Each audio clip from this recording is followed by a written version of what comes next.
ఆర్ఎండ్బి అధికారులతో మంత్రి కోమటిరెడ్డి వెంకటరెడ్డి సమీక్ష నిర్వహించారు.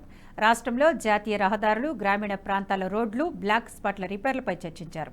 వివిధ దశల్లో కొనసాగుతున్న ఆసుపత్రుల భవనాల నిర్మాణాలపై ఆరా తీశారు. ప్రమాదాల్లో తెలుగు రాష్ట్రాలు ముందుండడం బాధాకరమన్నారు కోమటిరెడ్డి.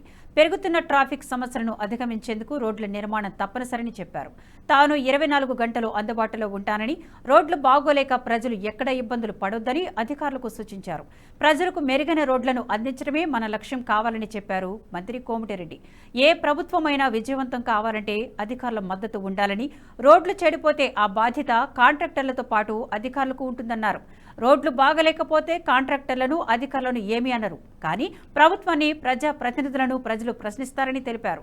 రాష్ట్రంలో కాంగ్రెస్ ప్రభుత్వం ఫ్రెండ్లీ ప్రభుత్వమని, ఒకరిద్దరు అధికారుల నిర్లక్ష్యం వల్ల ప్రజల జీవితాలు ప్రభావితమైతే అలాంటి అధికారులపై చర్యలు తప్పవని హెచ్చరించారు.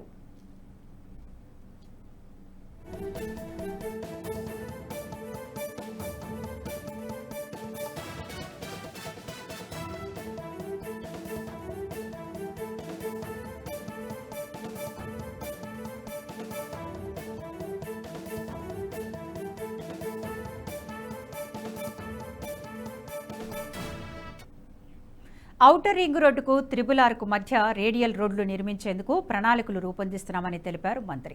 గత ప్రభుత్వం త్రిబుల్-ఆర్ యుటిలిటీ ఛార్జీలు చెల్లించకపోవడంతో పనులు ఆగిపోయాయని తెలిపారు కోమటిరెడ్డి. ఈ విషయంపై కేంద్ర మంత్రి నితిన్ గడ్కరీని కూడా కలిశామని, యుటిలిటీ ఛార్జీలు చెల్లిస్తామని చెప్పడంతో పనులకు ఆమోదం లభించిందన్నారు. జాతీయ రహదారుల నిర్మాణ పనులు వేగంగా చేయాలని ఆదేశించారు. NH-65ను గ్రీన్ ఫీల్డ్ హైవేగా నిర్మాణం కోసం ముందుకు వెళుతున్నామని చెప్పారు. ఉప్పల్ ఎలివేటెడ్ కారిడార్ పనులు ఏళ్లుగా నత్తనడకన సాగడంపై అధికారులను ప్రశ్నించారు. అంబర్పేట్ ఫ్లైఓవర్ పనులు పూర్తి కాబోతున్నాయని, మరో నెల రోజుల్లో ట్రాఫిక్కు అనుమతిస్తామని మంత్రికి వివరించారు అధికారులు.